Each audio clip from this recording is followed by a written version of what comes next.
aqui para começar mais um programa do nossos Conexões Rara. Em nome da Associação Brasileira de Doenças Genéticas, eu quero te convidar a participar, compartilhando, curtindo, colocando o teu comentário aí, porque nós vamos falar hoje de um tema muito especial, um tema fundamental para a saúde e bem-estar de muitas famílias, a fenilcetonúria, ou também conhecida como PKU. Prepare-se para uma conversa esclarecedora e inspiradora sobre como a determinação e o amor de uma avó transformaram-se em uma força motriz para a defesa dos direitos e qualidade de vida das pessoas com PKU.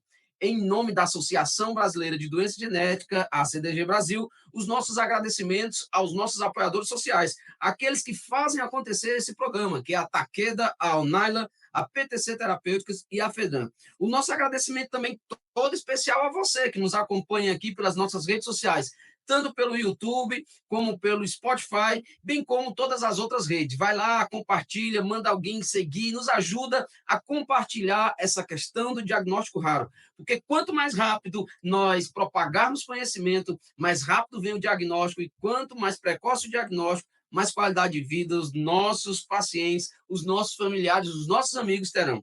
Apresentando o episódio de hoje estarei eu, Lindenberg Salmito, diretor da Associação Cearense de Distrofias Musculares, também pai de uma criança com doença rara e defensor incansável dos pacientes e sua família.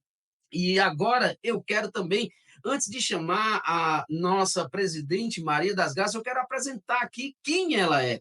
À frente da Safe Brasil, Maria das Graças trabalha incansavelmente para aumentar a conscientização sobre o PKU, e ela promove o acesso a tratamentos adequados e também oferece suporte emocional e educacional sobre essas questões relacionadas a esse diagnóstico. O seu compromisso com a melhoria da qualidade de vida dos fenilcetonúricos no Brasil é evidente através das diversas iniciativas e projetos desenvolvidos pela associação e sua liderança.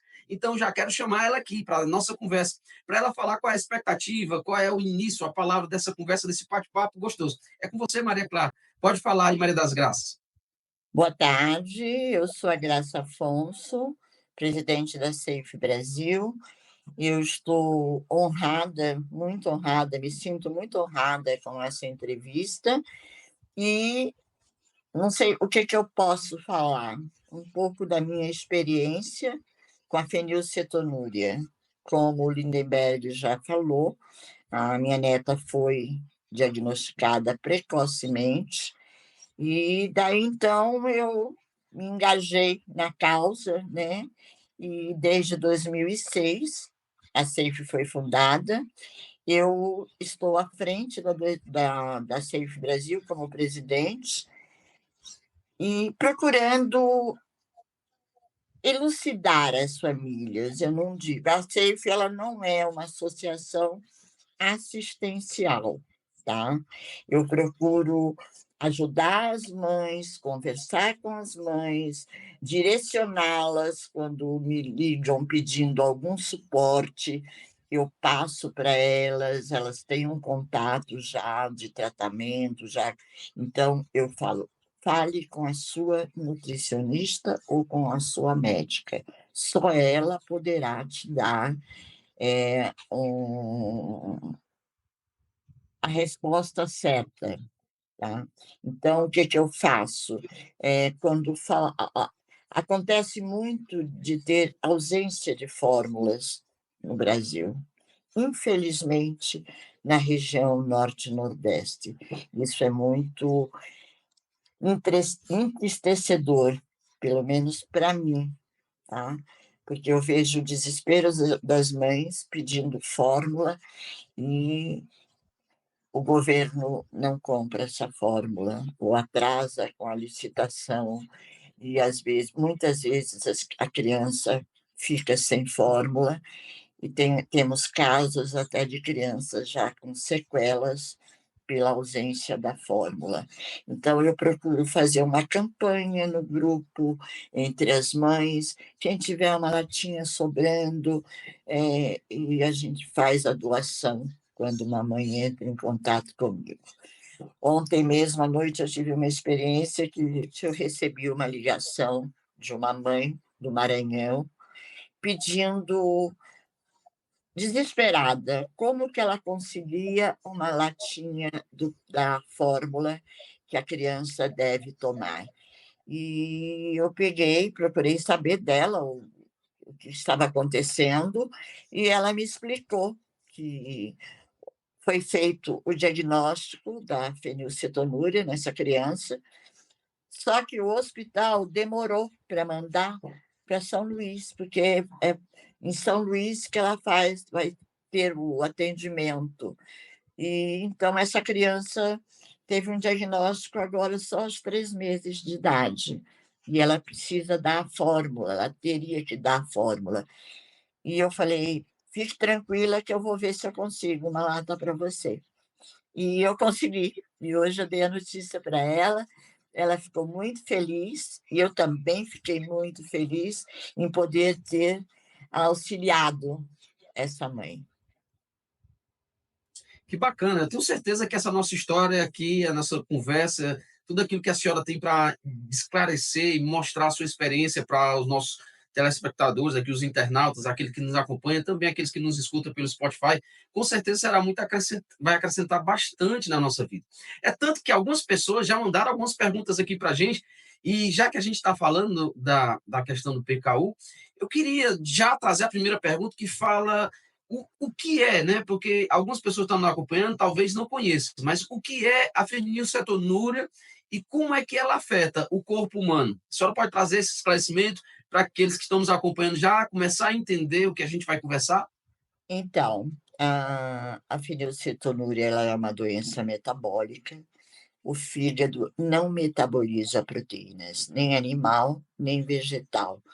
Eu tenho um vídeo aonde tem uma explicação bem elucidativa sobre o que é a fenilcetonúria. Então, se vocês quiserem apresentar esse vídeo, vai ser muito bom para que as mães saibam mais, tenham um esclarecimento maior sobre a fenilcetonúria. Então, nós vamos aproveitar essa resposta e já pedir à produção para estar passando aí o vídeo para a gente. A gente vai assistir e você acompanha direitinho, porque vai estar dando a explicação e você vai saber o que é PKU, o que é fenilcetonúria nesse vídeo. Ei, você sabe o que é a fenilcetonúria? Trata-se de uma doença genética que leva ao acúmulo do aminoácido fenilalanina no sangue, o qual exerce ação tóxica em diversos órgãos, especialmente no cérebro. A fenilcetonúria é considerada uma doença rara e geralmente pode ser identificada durante a triagem neonatal, já nos primeiros dias de vida do bebê, por meio de um simples exame de sangue chamado teste do pezinho. O paciente com fenilcetonúria pode apresentar um quadro clínico com impacto no sistema nervoso central, caracterizado por atraso do desenvolvimento neuropsicomotor, deficiência mental, comportamento agitado ou padrão autista, convulsões, tremores, entre outros sinais. Apesar de não ter cura, a fenilcetonúria pode ser controlada por meio da adoção de uma dieta com baixo teor de fenilalanina, sendo encontrada principalmente em alimentos de fonte proteica como carnes, frango, peixes, ovos, laticínios, entre outros. Além disso, o paciente necessita de uma fórmula metabólica para suplementar sua alimentação. E, em alguns casos, há a possibilidade de introdução medicamentosa, a qual, juntamente à dieta, ajuda a controlar e até diminuir os níveis de fenilalanina no sangue. No dia 28 de junho, é comemorado mundialmente o Dia da Fenilcetonúria.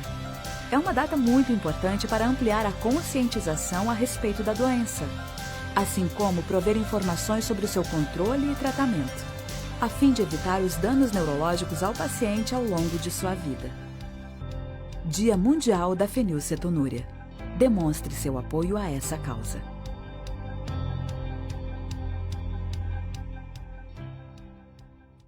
Aproveitando agora, depois do vídeo aí que você assistiu, quero aproveitar, perguntar aqui, lançar uma pergunta sobre a questão do diagnóstico precoce. A gente que vive com essa questão de diagnósticos raros, a gente sabe o quão é preciso ou quão é maravilhoso, incrível ter o diagnóstico o mais rápido possível. E aí eu pergunto para a senhora, qual é a importância? Como é que o teste do pezinho foi fundamental para identificar a PKU na sua neta e como é que isso influenciou a sua percepção sobre a importância do diagnóstico precoce e do acesso rápido aos tratamentos adequados? Então, quando a minha neta foi diagnosticada, e nós começamos, foi um impacto muito grande, né?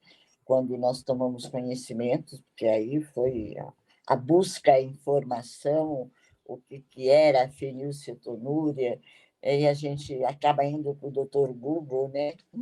Mas depois o esclarecimento com a endócrino pediatra e um geneticista também, que fazem um acompanhamento, que podem acompanhar o bebê. Isso foi importantíssimo, porque aí nos explicou direitinho a importância do teste do pezinho. E foi confirmada a fenilcetonúria. Então, a importância é muito grande. Eu acho que o que deveria acontecer quando o médico faz um acompanhamento pré-natal para a mãe, para qualquer mãe, né? Falar para ela um pouquinho da importância, o que é o teste do pezinho, porque algumas mães não têm informação. Eu tive uma experiência que eu vou até contar para vocês, bem rapidamente. Nós participamos de uma feira onde estávamos divulgando o teste do pezinho e apareceu na banca onde eu estava e ela falou: sabe que eu não fui buscar o teste do pezinho do meu filho até hoje? Nasceu, nasceu o segundo e eu também não fui buscar. Eu respirei fundo, suspirei fundo, né? Quando eu soube que essa mãe era uma médica, certo? Então foi um impacto assim emocional, né? Eu falei, como uma médica não sabe a importância do teste do pezinho, que não foi buscar o resultado. Então, ele é muito importante, porque a mãe ela pode, se ela vai sair do hospital, ela já tem que perguntar, né? Aonde eu faço a coleta, normalmente é feita no hospital e é enviado para o serviço de referência. Então, é muito importante que essa mãe exija o teste do pezinho, certo? O benefício vai ser para o filho dela, se nascer uma criança saudável, completamente sem sequelas nenhuma. E realmente faz toda a diferença, como a senhora expressou, a questão do teste do pezinho, porque quanto mais rápido começa um tratamento, mais qualidade de vida a criança ela vai ter, né? A gente sabe que a nossa luta, no caso do meu garoto, ele só foi diagnosticado com 5 anos. Embora no Brasil demore muito mais de diagnosticar uma doença rara, mas a gente percebe o quão já sofreu, porque 5 anos sem diagnóstico, a gente passou por algumas dificuldades, passou por algumas situações que nós poderíamos ter evitado sabendo do diagnóstico rápido. E como é maravilhoso saber que a sua neta ela já recebeu o diagnóstico de uma forma tão rápida. Aproveitando, eu queria, dona Graça, entender e compreender, para que as pessoas possam entender aqui, a senhora convive com a sua neta de forma aí cotidianamente, quais são os sintomas que a PKU ela apresenta, né? A gente tem alguns diagnósticos, embora foi detectado nos 48 horas, mas quais são os sintomas para que os pais, para que as pessoas possam entender como é que aparece, como é que a pessoa, através de um olhar clínico, ou através mesmo do nosso olhar leigo, como é que a gente começa a perceber alguns sintomas na doença, no diagnóstico do PKU? Então, por que a importância do teste do pezinho? Ela já vai ter o diagnóstico, ela já vai sair orientada do serviço de referência, certo? Para não, porque a fenilcetonúria ela é meio que silenciosa, tá? Quando o bebê começa a querer sustentar a cabecinha, já não consegue sentar, já tem dificuldade, então essa criança já está com uma sequela.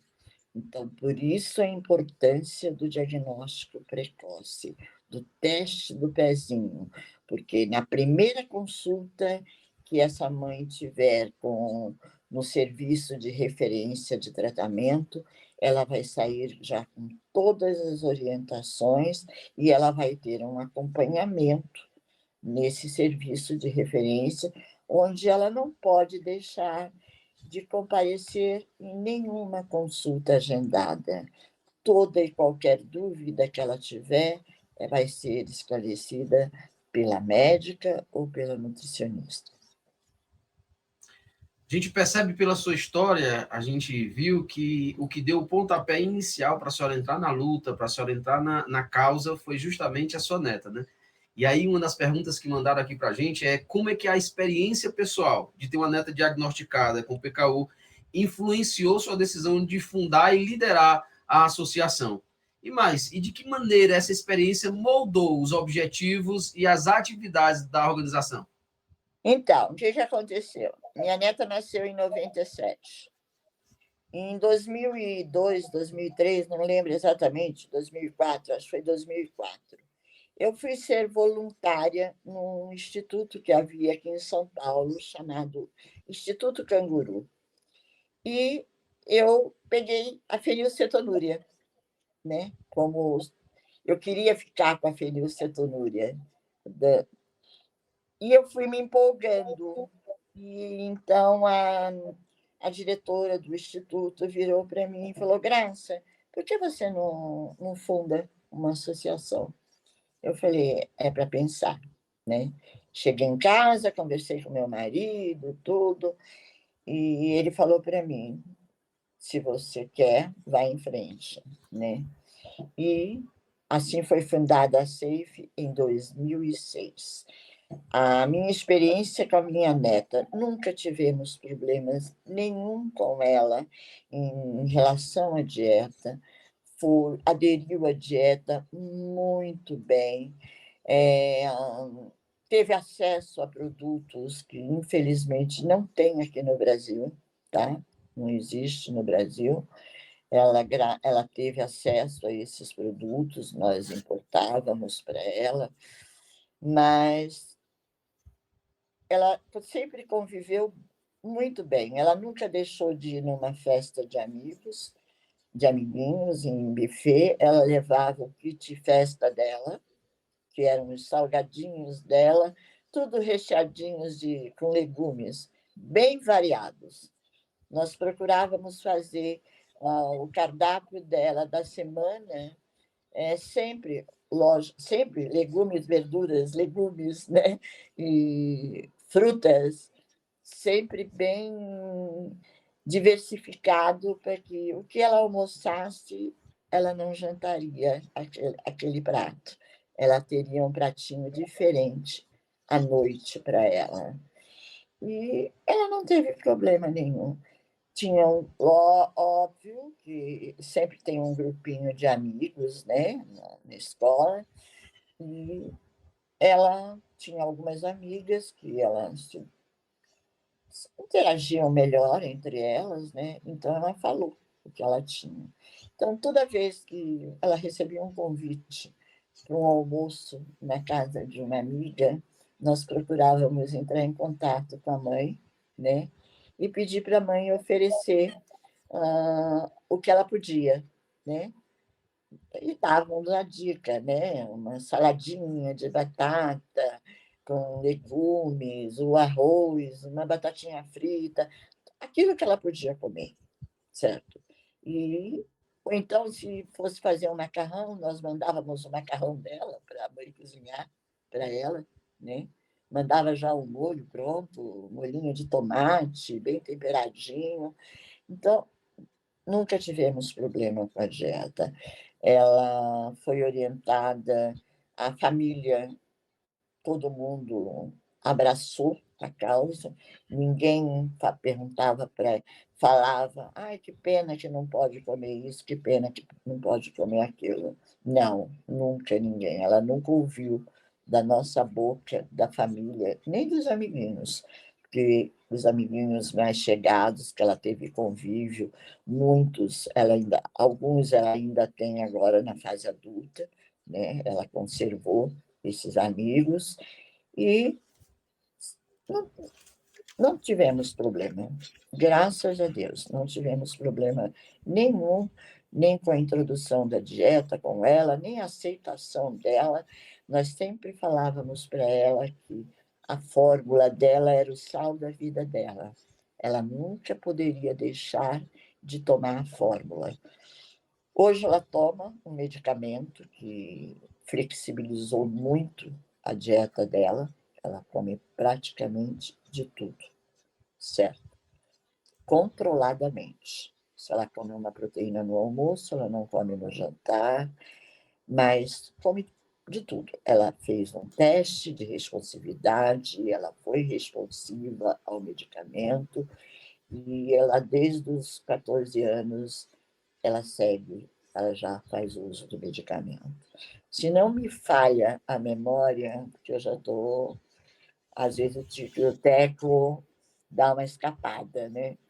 Se não me falha a memória, desde 2014 ela faz a dieta. Ela está com 27 anos, ela é formada em Direito, ela trabalha, é independente e vai se casar agora, no mês de setembro. Estou muito feliz, muito contente.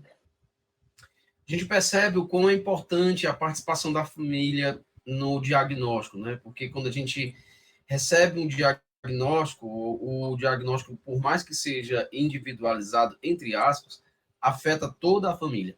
Mas a gente sabe que nem todos os pacientes têm esse apoio, né? Que a família dá, que nem todos os pacientes teve a bênção da sua neta pegar uma família como essa. E a pergunta que a gente quer aqui trazer de um dos nossos internautas, dos nossos seguidores, é quais são os desafios que as pessoas com PKU têm passado no Brasil, quais são as dificuldades, o que é que eles enfrentam diariamente, e qual é o papel da Safe Brasil em relação a ajudar eles a superar esses desafios?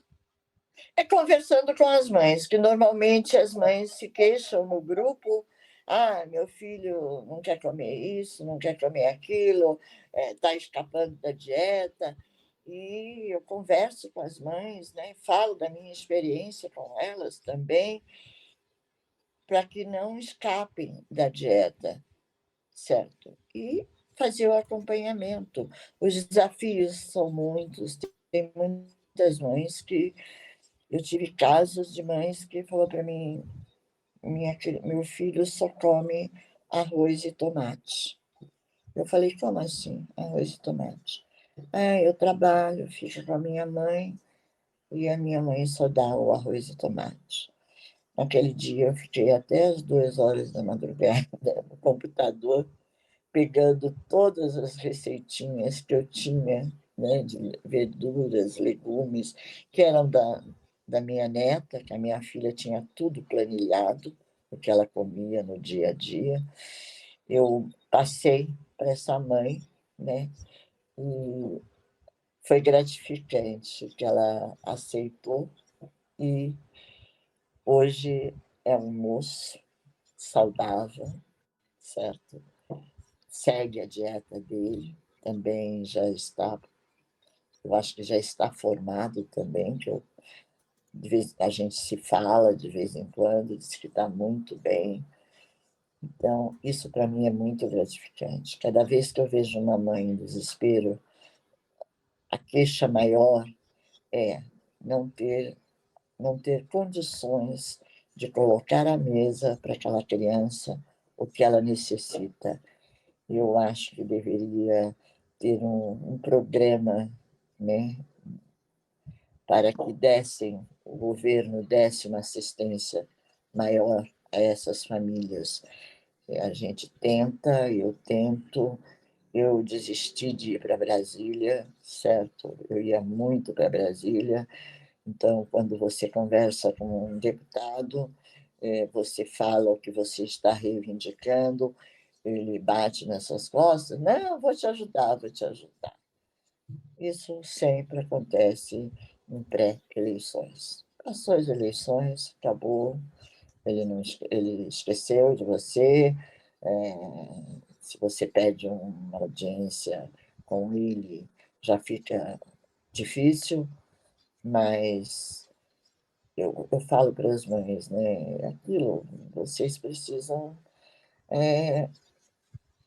tomar, saber o que a criança, vocês sabem o que a criança tem que comer. Teve uma mãe que respondeu para mim: eu vou no final da feira catar legumes e verduras para dar para o meu filho.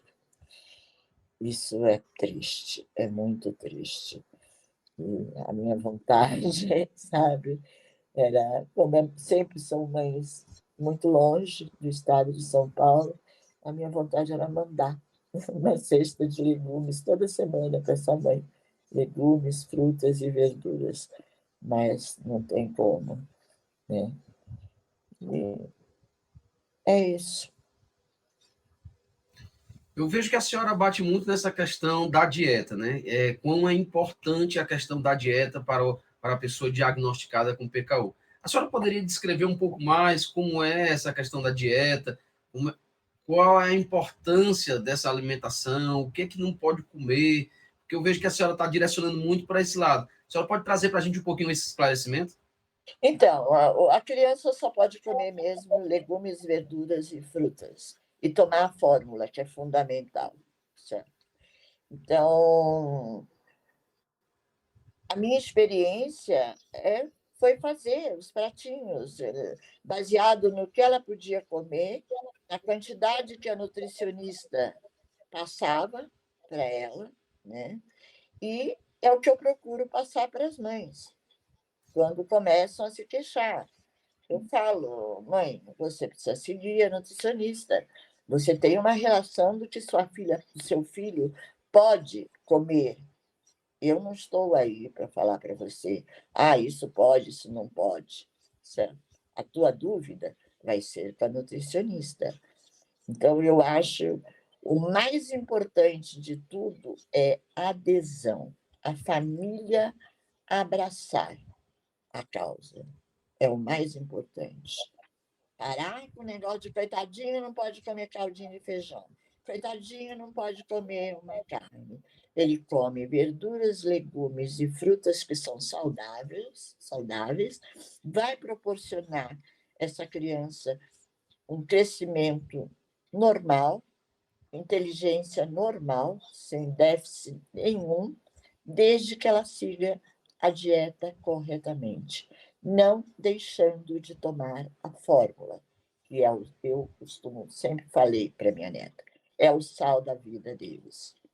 A fórmula vai suprir eles das necessidades nutricionais que eles não podem, que estão nos alimentos que eles não podem comer, certo? Então, Aproveitando, ela representa 75% a 80% das necessidades nutricionais das crianças. bacana, a gente vai aproveitar também esse momento, né? Pedir à produção, porque tem um depoimento aí de uma paciente que vai estar passando para nós aí esse vídeo e a gente vai assistir atentamente aí esse vídeo dessa senhora, dessa jovem aí que venceu, que está vencendo cada vez mais e mais. Essa jovem, ela seguiu a dieta dela, segue até hoje, rigorosamente, e ela está muito bem. Já terminou a faculdade também. Eu tenho um contato maior com a mãe dela, que mora na Austrália. Ela mora no Brasil com o pai, mas ela é uma menina extremamente responsável. Vocês vão gostar do vídeo dela. Oi, tudo bem? Meu nome é Gabriela, eu tenho 27 anos, eu moro no estado de São Paulo e eu fui diagnosticada com fenilcetonúria aos 11 dias no teste do pezinho. Foi difícil um pouco no começo entender sobre a fenilcetonúria, porque eu cresci sem ter ninguém perto de mim que tinha essa doença, então eu tive que aprender tudo sozinha. Mesmo que os meus pais tivessem se informado muito bem sobre a doença, eu tive que passar por tudo sozinha. É óbvio que hoje a criação da internet e o acesso à informação deve ter melhorado muito isso. Sim, eu já falei da minha doença para várias pessoas, inclusive ao longo da vida eu fui aprimorando o modo que eu explicava sobre a PKU para as pessoas. E aí eu fui percebendo que só realmente as pessoas que se importavam comigo de verdade realmente queriam entender sobre a doença, tendo em vista que ela engloba muitos detalhes. Como eu fui diagnosticada muito cedo com a doença, né, logo no teste do pezinho, eu não tive muitos parâmetros para saber se houve uma grande mudança na minha casa. Eu estudei na mesma escola durante 14 anos, e era uma escola de período integral. Então, todo mundo que trabalhava lá, principalmente o pessoal da cozinha, eles me conheciam, sabiam das minhas restrições. Já no trabalho, o grande problema que eu tenho é com a variedade e com o preço. Então, se eu acabo não levando comida da minha casa, eu acabo pagando muito caro, por muito pouca variedade. Eu já conheci outras pessoas que têm fenilcetonúria, mas eu não mantenho uma amizade muito próxima com elas. Não, a PECOM não me impede de fazer nenhuma atividade. Só que eu acho que isso se dá ao fato de eu ter sido diagnosticada muito cedo. Se eu tivesse talvez sido diagnosticada mais tarde, ou ainda não tivesse sido diagnosticada, eu acho que viria a me atrapalhar de algum jeito. Eu lido bem com a minha restrição alimentar, justamente pelo fato de eu ter sido diagnosticada tão cedo, e os meus pais, eles sempre quiseram que eu fosse muito consciente da minha doença. Então, eles sempre buscaram informação e sempre buscaram me informar sobre ela. Então, foi muito natural para mim. É muito difícil. Primeiro, a diversidade dos produtos do Brasil é muito escassa, sendo que eu tenho que importar alguns de fora. Segundo, tudo que tem é extremamente caro, sendo zero acessível. O que é algo problemático, ao passo que grande parte da população brasileira vive em péssimas condições financeiras, portanto, elas não vão ter acesso e nem possibilidade de adquirir esses alimentos. Eu tive a sorte de ter acesso a esses produtos, mas a gente tem que trabalhar com a realidade brasileira, que está longe disso. Todavia, vale ressaltar que quando eu era criança, lá no começo dos anos 2000, o acesso para esses produtos era muito pior, sendo que vários produtos que eu comia eu tinha que importar, quase todos, inclusive. Pontuando novamente que eu fui privilegiada dos meus pais conseguirem trazer tais coisas para mim, sendo que na época já era caro. Hoje eu passo na minha nutricionista, na minha endócrino, uma vez ao ano, sendo que isso foi diminuindo, né? Quando eu era mais jovem, eu tinha acompanhamento de 15 em 15, depois eu tive um mensal, depois eu tive semestral, e agora que a minha doença está mais estabilizada, eu passo anualmente. O que eu espero para o futuro da fenilcetonúria é que os produtos, especialmente para as pessoas que têm fenil, venham em mais variedade e com valores mais acessíveis. E eu quero que as fórmulas de PKU, que sei que existem fora, possam chegar no Brasil também de forma mais acessível, pensando mais na realidade financeira do país. A minha rotina, na verdade, ela já está bem estabilizada, tendo em vista que eu cresci com essa doença e descobri ela logo quando eu era criança. O que, na verdade, me faz falta é exatamente essa acessibilidade aos produtos e a variedade dos produtos também. Para mim é bem tranquilo, porque como eu tenho essa doença desde que eu sou recém-nascida, eu cresci com essa dieta, então eu sempre comi desse jeito. E eu acho muito engraçado, porque essa é uma pergunta que as pessoas vivem me fazendo. E as pessoas chegam até a ficar com vergonha de comer as coisas que eu não como na minha frente, como se fosse me incomodar de algum jeito. Só que isso realmente não me incomoda, porque eu cresci assim. Não é, por exemplo, que nem outras alergias que você desenvolve durante a vida, como, por exemplo, camarão ou celíacos. Eu cresci assim, então eu estou acostumada. E isso só mostra o quanto a informação sobre essa doença não é passada para o público geral. Então, mesmo sendo uma doença rara, ela é mais comum do que se imagina. Então, a gente vê aí a disseminação ruim das informações sobre a doença para as pessoas gerais. Teoricamente, didaticamente, eu sempre tive um suporte muito bom dos meus pais. Eles sempre quiseram que eu entendesse muito bem, soubesse muito bem sobre a minha doença. Então, essa parte eu realmente estava bem assegurada. Agora, o que eu realmente sinto que me faltou é que quando eu era criança ou até adolescente, me faltou conexão com pessoas que também tivessem a doença, para a gente ter um grupo de apoio entre um e outro, de pessoas que passam pela mesma situação, para a gente conversar, quase como uma terapia mesmo em grupo, passar por casos e o que aconteceu com cada um e realmente se apoiar. Como eu cresci nos anos 2000, eu não tive tanto acesso, né? A tecnologia não era tão desenvolvida, então eu não consegui ter isso, mas eu espero que hoje, com o avanço da tecnologia, as pessoas possam ter acesso a isso. Agora, com relação ao futuro, eu acho que primeiro vale ressaltar que não existe apenas uma maneira de ser mãe. A procriação, desse jeito, ela não é a única forma de construir uma família. Porém, se esse for o caso para mim, passar o gene da fenil não seria o principal problema para mim, mas sim a falta da variedade e de acessibilidade dos produtos, tendo em vista que eu nem sei se eu teria condição para pagar por eles. Além disso, eu ressalto a importância que novas fórmulas sejam trazidas para o Brasil e, óbvio, que num valor que seja acessível para todo mundo, pensando na condição financeira do Brasil. Porém, como a área da saúde está em contínuo desenvolvimento, quem sabe serão novos tempos, com mais acesso, com mais inclusão. Eu acho que a única barreira que eu enfrentei com a minha doença foi barreiras que eu mesmo me impus. Então, eu lembro quando eu era pequena, eu achava que eu não ia conseguir fazer amigos por causa da minha doença. Eu achava que eu não ia conseguir ter um relacionamento por causa dela. Porque eu não me achava uma pessoa normal. Então, eu pensava, como que alguém vai querer se relacionar com alguém assim? Acho que só isso. Bacana. E aproveitando assim, a nossa conversa, tudo que é bom passa muito rápido, né? A gente está esse bate-papo gostoso sobre o PKU, a gente conversando aqui. Eu queria deixar para a senhora a última pergunta que estamos nos fazendo aqui, é justamente quais os conselhos que a senhora daria para as outras famílias que estão começando agora a lidar com esse diagnóstico? Olha, esse conselho, se fosse muito bom, a gente vendia, não dava, né?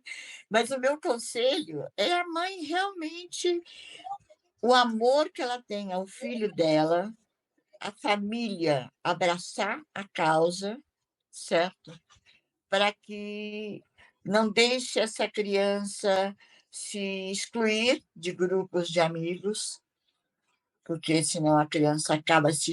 A própria criança pode acontecer dela se sentir excluída. Então, essa mãe está sempre conversando com seu filho, falando da importância de seguir a dieta. É o conselho que eu dou para todas que recorrem a mim perguntando alguma coisa. É difícil, dona Graça? Eu falo, é difícil, mas com amor você consegue. Certo? Amor e responsabilidade é o que eu passo para ela, certo? E, para mim, é o suficiente. Que maravilha, né? Que maravilha participar de um momento como esse, né? Em nome de toda a equipe do nosso programa Conexões Raras e dos nossos espectadores, né? Eu gostaria de expressar o nosso sincero agradecimento à senhora por ter compartilhado todo o seu conhecimento, toda a sua experiência, toda a sua história. Nós agradecemos pela senhora dedicar o seu tempo e abrir o seu coração para discutir os desafios enfrentados pelas pessoas com PKU. Chegamos ao final dessa transmissão especial sobre fenilcetonúria, ou PKU. Com a dona, você viu aí a presidente, a Maria das Graças Afonso, ela é presidente da CEF Brasil. Nós gostaríamos de expressar os nossos sinceros agradecimentos a todos vocês que se juntaram a nós nesse programa de hoje, nessa conversa tão importante e emocionante. Nós queremos também agradecer a você que tem enviado as perguntas, participado ativamente, que tem colaborado, curtido, enviado, convidado pessoas para estar junto conosco, a participar, porque a gente sabe que nesse mundo dos raros nós precisamos estar divulgando, compartilhando. Mas esse programa ele só acontece também e fica aqui a nossa gratidão aos nossos apoiadores sociais, que é a Takeda, a Unaila, a PTC Terapêutica e a FEDRAM. Então, o nosso agradecimento todo especial a todos vocês que têm compartilhado e feito esse programa se tornado cada vez mais especial. Mais uma vez, obrigado. É a palavra que define o nosso programa, gratidão. Muito obrigado por todos vocês fazerem parte dessa importante conversa e continuem nos apoiando e promovendo a conscientização sobre a fenilcetonúria e as outras condições raras. Nós vamos ficar por aqui e até a próxima, até o nosso próximo programa. Fica com Deus e tchau, tchau.